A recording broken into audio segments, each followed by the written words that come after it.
You don't deserve the head seat at this table. Michael, everything on this spread was bought with Dad's money. Not yours. My cousin Daniel's voice sliced across the Thanksgiving dining room like a blade of ice against warm flesh. And for a moment the hum of chatter, the clink of silverware, even the smell of roasted turkey and pumpkin pie seemed to freeze in midair as every pair of eyes turned toward me. Some widened in pity, others narrowed with that smug glimmer of agreement they wouldn't dare speak aloud but loved to witness. And even my mother, God bless her, lowered her gaze to her lap as though she couldn't bear to meet mine. While my uncle coughed into his napkin in a failed attempt to disguise a laugh, and the sound of it lodged itself inside me like shrapnel, and I knew in that instant, though they thought they were burying me in shame, that I was taking my first deep breath before the storm. Before we get deeper into this story, make sure you're subscribed, and tell us in the comments where in the world you're listening from. My name is Michael Ross. I'm 38 years old, born and raised in Columbus, Ohio, son of a machinist and a school teacher. First in my family to graduate college, first to break six figures, first to build something of my own. And for the better part of my life, I've carried these people on my shoulders, as though it were a duty written into my DNA. Paying off mortgage, sending cousins to college, fronting bail money, covering medical bills, and even wiring cash across state lines when someone's business venture fell apart. But none of that mattered in this room. Not tonight, not with Daniel standing there like a preacher at a pulpit, one hand raised as though delivering gospel truth, the other resting on the back of my chair as though he had already claimed it. And though I sat there silent, my pulse hammering in my throat, I tucked away the tiniest smile. Because what they didn't know, what not a single soul in that house could imagine, was that I had been preparing for something exactly like this for a long time, and I had one card tucked so deep in my sleeve, it was practically sewn into the skin. I didn't play it yet, no. Because timing is everything, but I'll tell you now, it would be the detail they never thought to consider, the single oversight that would flip the whole damn table back onto them, and when it did, they would choke on the same laughter that cut me open tonight. You need to understand how we got here, because betrayal doesn't sprout overnight. It grows like mold in the cracks of what you thought was unshakable foundation, and if you aren't careful, you don't notice the stench until it fills the whole house. Daniel and I, we grew up side by side, summers spent running through cornfields behind our grandparents' place in Lancaster, scraping our knees on gravel, splitting cans of root beer on the back porch, talking big dreams while fireflies pulsed like slow-dancing stars above us, and I swear to God if you'd asked me back then who I trusted most in the world, it would have been him, no hesitation, no second thought. He was the kind of cousin who knew every secret crush I ever had, who slipped me gum in church when my breath reeked of coffee, who stood beside me at my father's funeral when the rest of the family whispered that I had grown too fast, too proud, too far from my roots. But life has a way of distilling people down to what they really are, and money success, it doesn't just reveal, it magnifies. When I was 24, I landed my first serious contract in logistics consulting, built that into a company by 30, scaled to 7 figures by 35, and while they congratulated me at cookouts and holidays, while they raised their plastic cups of Bud Light and toasted to our Michael making it big, their eyes told a different story, envy, sharp and green, and always watching. Daniel especially. At first it was subtle, the digs about how I wore city shoes now, or how my watch probably cost more than Grandma's Buick, but when our grandfather passed and left the family home in Lancaster to me, a house I had quietly been paying the property taxes on for 15 years, while the rest of them ignored the letters, Daniel's smile cracked into something darker. And I should have seen it coming, but loyalty blinds you, it deafens you, it makes you believe that blood is a bond when really it's just a chain. Thanksgiving that year wasn't just about turkey and cranberry sauce, it was about territory, and Daniel knew it.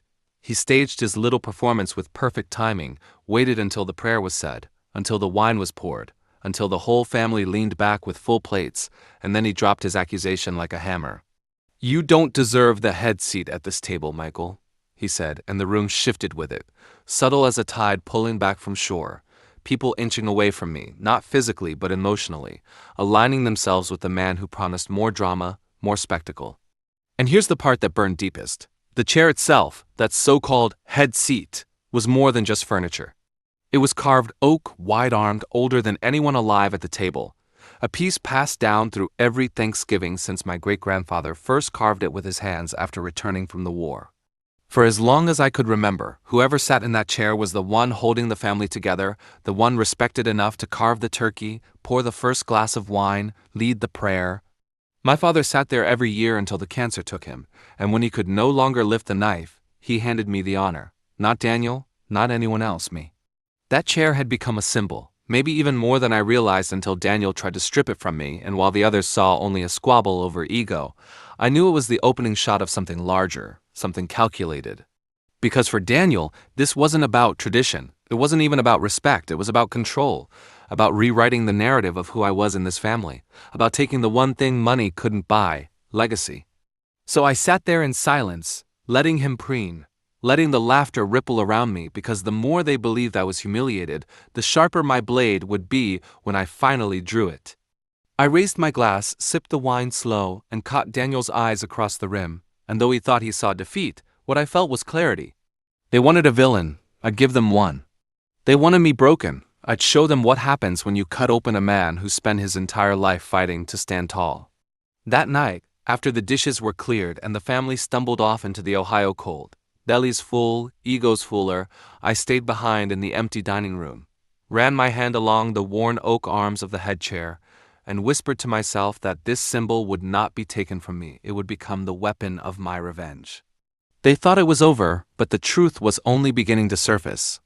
The weeks after that Thanksgiving felt like waking into a storm that never stopped building, the air charged with the kind of static that prickles your skin before lightning strikes, and Daniel wasted no time pressing his advantage, phoning relatives one by one, telling them how I had changed, how success had spoiled me, how I sat in a house I didn't earn and a chair I didn't deserve, and by Christmas I could feel the shift like a tide turning against me, cousins who once asked me for advice now speaking to me in clipped tones, aunts shaking their heads as if I had betrayed them somehow, and my mother, God bless her, caught in the middle, her voice on the phone trembling as she said, "Maybe just let him have the seat next year, Michael. It's not worth the fight." But it wasn't about the seat, not anymore. It was about Daniel carving out the story of who I was, rewriting me as some greedy usurper, while he painted himself as the loyal son of the soil, the humble cousin still rooted in the old ways, and though I smiled, though I nodded, though I told my mother I'd think about it, inside I was making notes, writing names, remembering every face that turned from me at the table, because loyalty is measured not when things are easy, but when the crowd shifts, and I saw now who had never been on my side at all. The part they didn't know, and here I'll give you a hint, though I won't reveal everything yet, was that the same meticulous record-keeping, the contracts and audits and signatures that built my business, also gave me something none of them imagined. Leverage, hard and cold as iron, tucked away where only I could reach it, and every time Daniel tightened the rope around me, I felt it loop around his own throat as well, though he was too blind with envy to notice. I remember one bitter January afternoon, snow piled in gray drifts along the edges of Main Street, when I pulled into the diner near my office, the kind with cracked vinyl booths and coffee that tastes like burnt earth but warms your chest just enough to keep you going, and found Daniel already there, holding court with two of my uncles, his arms spread wide, his voice rising over the clatter of plates. And though he pretended not to see me, I caught the way his smirk faltered for half a heartbeat before returning, sharper than ever, like a blade flashed in moonlight. "Michael's forgotten where he comes from," he was saying, and one of my uncles nodded so hard his jowls shook, and Daniel went on. "He thinks money makes him better than us, but family doesn't forget. Family doesn't buy their way into tradition." I ordered a black coffee, sat in a booth behind them, and let his words wash over me, because sometimes silence is the loudest response. And while he thought he was winning allies, what he didn't realize was that I was memorizing his every phrase, knowing they would echo back to him one day in a courtroom, or a boardroom, or maybe even at that same oak chair. When they finally left, brushing past me without acknowledgement, I lingered over my coffee until the waitress, a woman named June with lines of worry etched deep around her eyes, said softly, "Honey, you don't deserve that. I've seen men like him before, talkers. They rise fast in a crowd but trip on their own tongues." I left her a tip bigger than the bill and walked out into the cold, the snow crunching beneath my shoes, and whispered to myself that Daniel's tongue was already tightening the noose I had slipped over his neck. But betrayal has a way of escalating, of testing how much blood it can draw before you flinch, and by spring Daniel had moved beyond words into action. He began visiting the Lancaster property, the old family home, without telling me, strolling through the backyard like he already owned it, bringing relatives along to show them what Michael's hoarding from the rest of us. I heard it from the neighbors first, then saw the photos online. Yes, he was bold enough to post them on Facebook, standing in front of the porch where we once played cards as kids, smiling with the caption, "Keeping the family roots alive, even if others forgot." The comments flooded in, distant cousins praising him, old friends of the family clicking like, and the narrative twisted further out of my hands, or so they thought. I didn't confront him, not yet, because anger clouds vision, and vision is what wins wars. Instead, I doubled down at work, secured new contracts, built new relationships, and all the while I moved silently behind the scenes, securing every legal document, every receipt, every thread of ownership that tied me to that house, to that chair, to the story Daniel was so desperate to steal. At night, when sleep eluded me, I sat at my desk and traced my fingers over the photograph of my father sitting in the oak chair, his eyes crinkled with pride, and I promised him that no one, not Daniel, not anyone, would erase what he entrusted to me. That chair was more than wood and nails. It was the spine of our family's history, and if Daniel wanted to turn it into a weapon, then fine, I would make sure it was the weapon that destroyed him. There was one moment that almost broke me, though, I won't lie. It was Easter Sunday, bright tulips swaying in the yard, kids running with plastic baskets, when I arrived at my mother's house and found Daniel already there, carving the ham at the table, my mother smiling faintly beside him, as though this were normal, as though this were right. When I stepped into the room, a hush fell, the children freezing mid-step, the adults exchanging glances heavy with tension, and Daniel looked up, the carving knife glinting in his hand, and said with a grin that curdled my stomach, "Oh, sorry, Mike, you were late, so I figured someone should take the lead." The knife pressed down into the meat, the juices running like blood, and for a split second I saw myself leaping across the table, wrenching it from his hand, showing them all who the real man at the head of the family was. But I didn't. I simply smiled, clapped him on the back, as if in jest, and said, "Good to know you're practicing." And though the others laughed awkwardly, Daniel's eyes narrowed, because he heard the subtext, he heard the warning. That night, driving home along Route 33 with the spring air sharp in my lungs, I gripped the steering wheel so hard my knuckles whitened, and I told myself that patience is the cruelest form of vengeance, because it lets your enemy believe they've won right up until the final breath. They thought I was broken, they thought I was fading, but what they didn't realize was that every humiliation, every smirk, every stolen moment was fuel, and the fire was only just beginning to burn. Back then, I didn't realize the one detail they overlooked would be their undoing.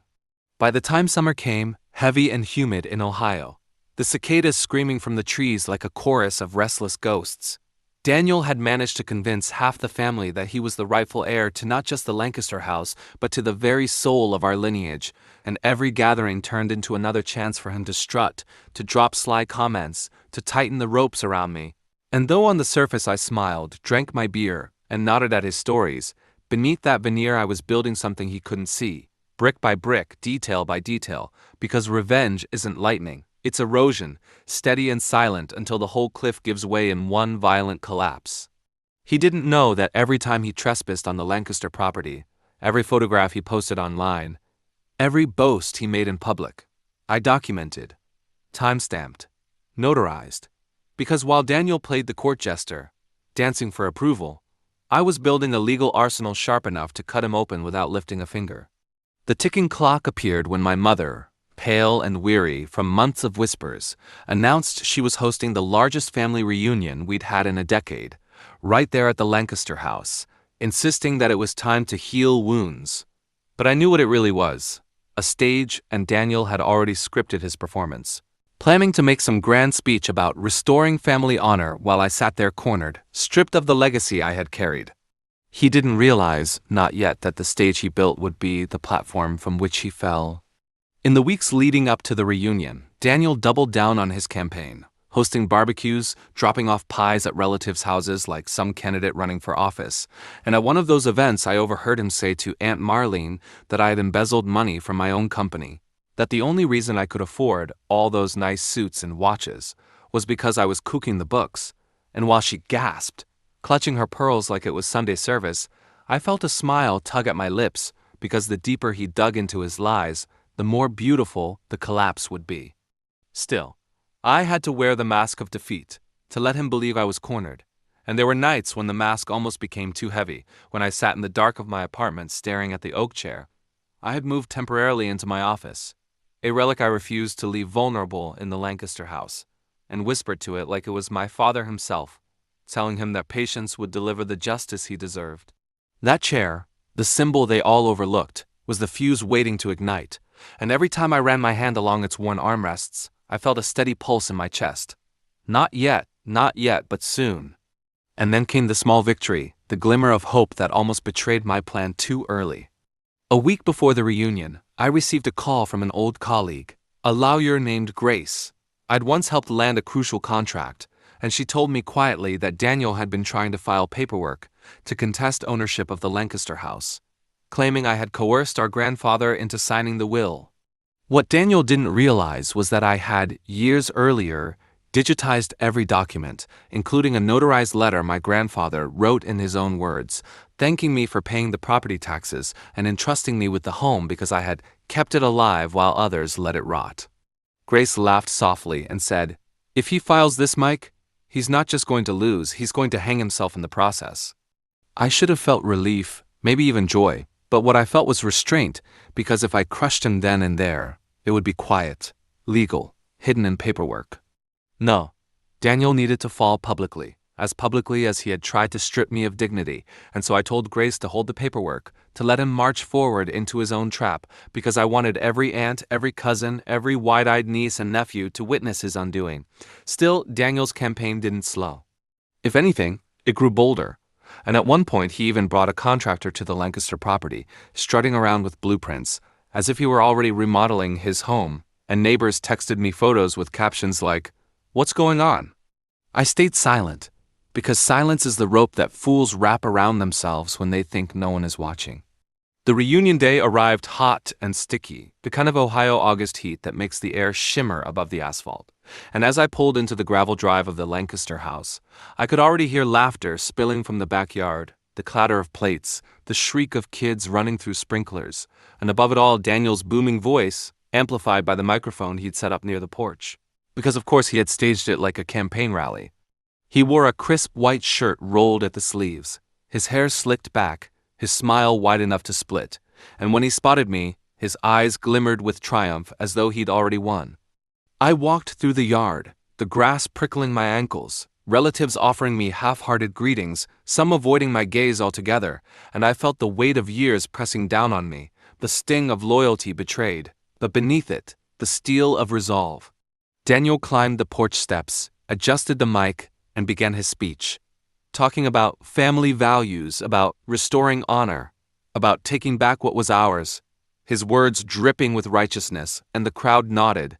Some even clapped, and I stood at the edge, silent, waiting.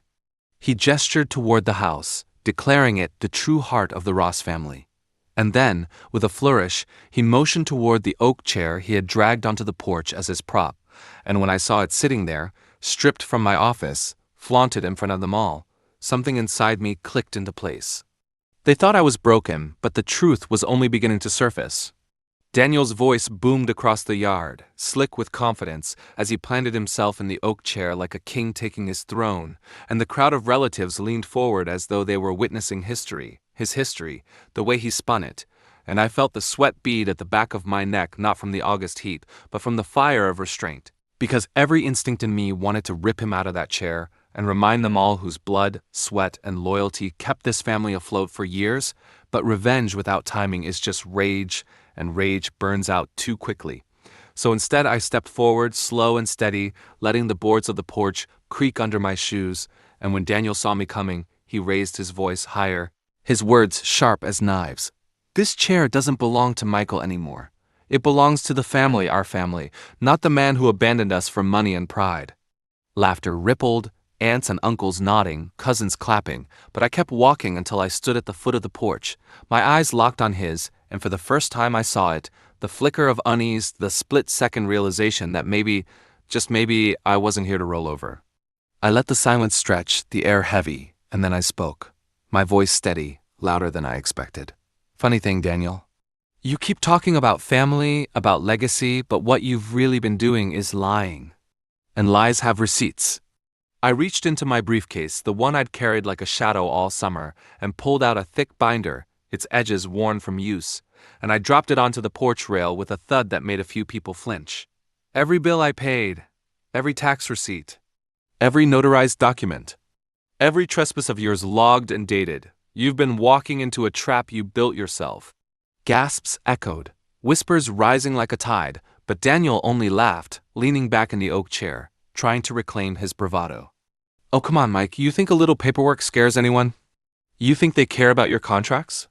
They care about blood, about tradition. And here came the first twist, the part he never saw coming, because I wasn't just armed with paperwork, I was armed with his own voice.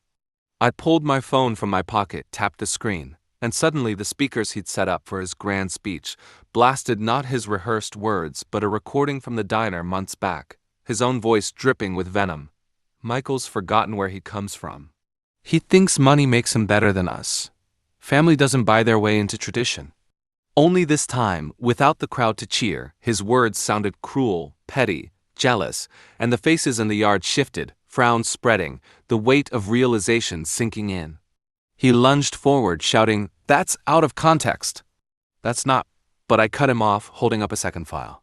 "And then there's this. The petition you tried to file to steal the Lancaster house.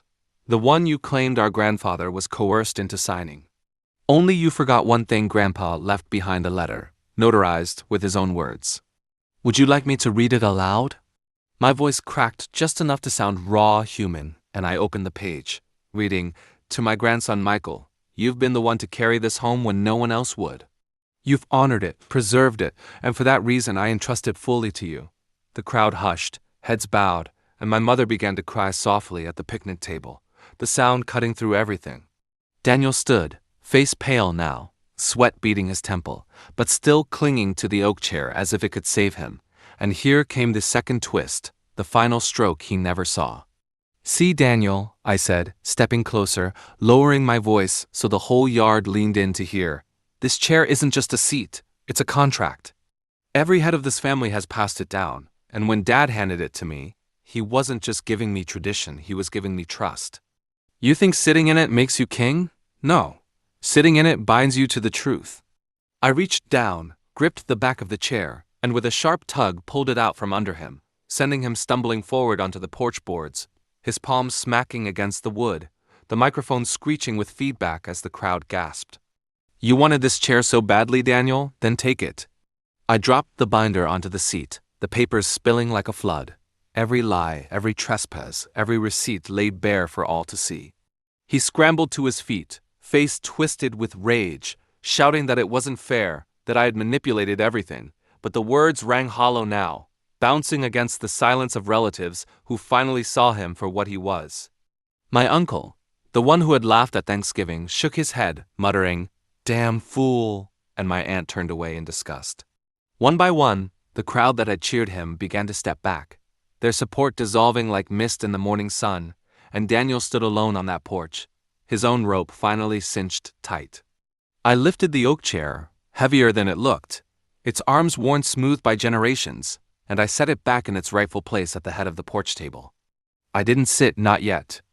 Instead, I looked out at the family, their eyes searching mine, and I said, "Legacy isn't stolen with speeches. It's earned with sacrifice. I didn't abandon this family, I carried it. And I won't let anyone rewrite that." The silence stretched, heavy, until my mother rose slowly, her hand trembling as she touched my shoulder and whispered, "Your father would be proud." That broke something inside me, the weight of years of quiet endurance, and for the first time in months I let myself breathe fully. Daniel, red-faced, tried one last attempt, shouting, "You think this is over? You think," but no one was listening anymore. They were gathering around me, not him. The tide turned irrevocably, and he realized in that moment that his stage had become his scaffold. He stormed off the porch, past the picnic tables, past the wide-eyed children, down the gravel drive, his car door slamming like a gunshot, and as his engine roared away, the sound faded into the cicada's endless song, leaving only the smell of cut grass, grilled meat, and the undeniable truth that justice had been served. Later that night, Long after the tables were cleared and the lanterns extinguished, I sat alone in the oak chair under the soft hum of the porch light, my fingers tracing its carved arms, and I thought of my father, of my grandfather, of every hand that had gripped this seat before me. They had tried to take it from me, to turn it into a weapon of humiliation, but in the end it became the proof of my endurance, the symbol of my victory. And the final twist, the one I kept buried until now, was that I didn't even need the house. Not really, because months earlier I had closed on a property of my own, a place on the edge of town, acres wide, fresh built, and free of ghosts. And I knew in my heart that's where my future lay. The Lancaster house, the oak chair, the legacy, they were never about possession. They were about truth, and the truth was this. Daniel destroyed himself trying to take what was never his, and I walked away not just with victory, but with freedom. They thought the chair was the prize, but it was only the lesson. And as I leaned back, listening to the night breathe around me, I whispered into the quiet, "Justice isn't loud, it's patient." If you enjoyed this story, please give a thumbs up to the video and consider subscribing to the channel for more powerful true life stories.